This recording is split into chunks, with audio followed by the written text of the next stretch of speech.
You probably know that mosquitoes can spread diseases, but have you ever heard that mosquitoes can also be used to fight them? Well, a new innovative method shows that you can reduce dengue and other viruses spread by mosquitoes by using mosquitoes.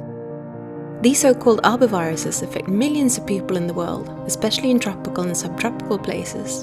Honduras is particularly affected. Every year, there are around 10,000 registered cases of people suffering from these diseases. They have serious effects on health and can be deadly. There are no specific treatments or vaccines available for dengue, and this means people are at constant risk of getting the disease. Since 1998, Doctors Without Borders has witnessed how old techniques to control the spread of these infections have become outdated and less effective.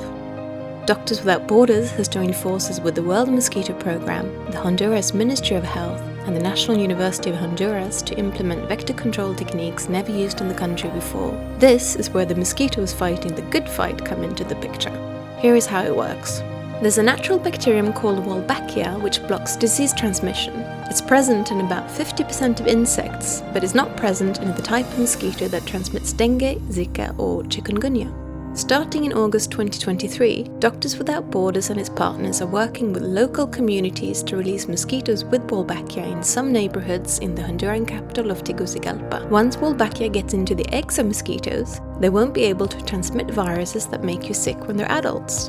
And Wolbachia is transmitted from generation to generation, so it's self-sustainable. This method has been successful in 13 countries, including Colombia, Australia, and Mexico. We're hopeful that it will also work in Honduras. No matter what techniques we come up with, they can only work with the support of local communities.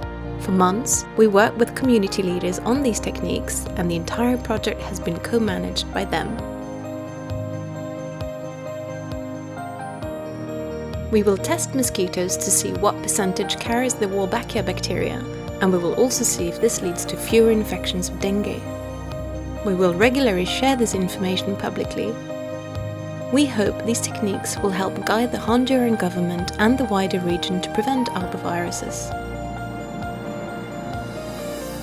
Doctors Without Borders will continue to work so people in Honduras get to live in a safer and healthier environment.